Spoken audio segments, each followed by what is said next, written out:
ശക്തമായ വിമർശനം ഉണ്ടായിട്ടുണ്ടെന്നൊക്കെ മാതൃഭൂമി. അല്ല, ഞങ്ങൾ വിമർശിക്കാനാണല്ലോ പറഞ്ഞത്. പിന്നെന്താ നിർഭയമായിട്ട് വിമർശിക്കണം. വിമർശനം ഉൾക്കൊള്ളൂ.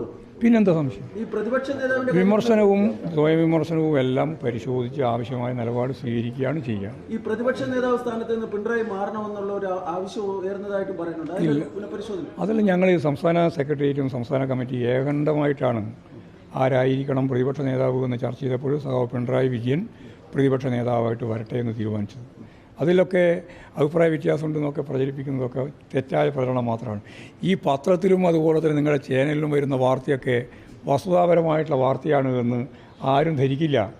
ഞങ്ങൾക്ക് വ്യക്തമായ കാഴ്ചപ്പാടുണ്ട്. ഞാൻ തന്നെയും അതുപോലെ അഖിലേന്ത്യാ സെക്രട്ടറിയും പറഞ്ഞത് തിരഞ്ഞെടുപ്പുമായിട്ട് ബന്ധപ്പെട്ട പരാജയത്തെ സംബന്ധിച്ച് ഗൗരവപൂർണമായ ആഴത്തിലുള്ള നിർഭയമായ ചർച്ച, സാധാരണ പാർട്ടിക്കകത്ത് നിർഭയമായ ചർച്ച തന്നെയാണ്, എന്നാൽ ആഴത്തിലുള്ള ചർച്ച നടത്തണം എന്ന് തന്നെയാണ് ഉദ്ദേശിച്ചത്. അങ്ങനെ വരുമ്പോൾ ഞങ്ങളെ ഒന്നും വിമർശിക്കാതെ പിന്നെ ആരെപ്പറ്റി വിമർശിച്ചിട്ടാണ് വിമർശനവും സ്വയം വിമർശനവും നടത്തുക? പിണറായിയുടെ കാര്യത്തിൽ ഒരു മാറ്റം ഇനി ഉണ്ടാകില്ല, അത് അടഞ്ഞ അധ്യായമാണെന്നാണ്. ഏത് തീരുമാനം പുനഃപരിശോധിക്കില്ല എന്നാണ്. ഒരു പുനഃപരിശോധിക്കണം ആര് പറഞ്ഞു നിങ്ങൾ പറയുന്നത്? അത് നിങ്ങളെ വാർത്തയല്ലേ? ആ വാർത്തയ്ക്ക് പറയേണ്ട കാര്യം ഞങ്ങൾക്ക് എന്താ ഉള്ളത്? ഞങ്ങളതിൽ കൃത്യമായ നിലപാട് സ്വീകരിച്ചിട്ടുണ്ട്.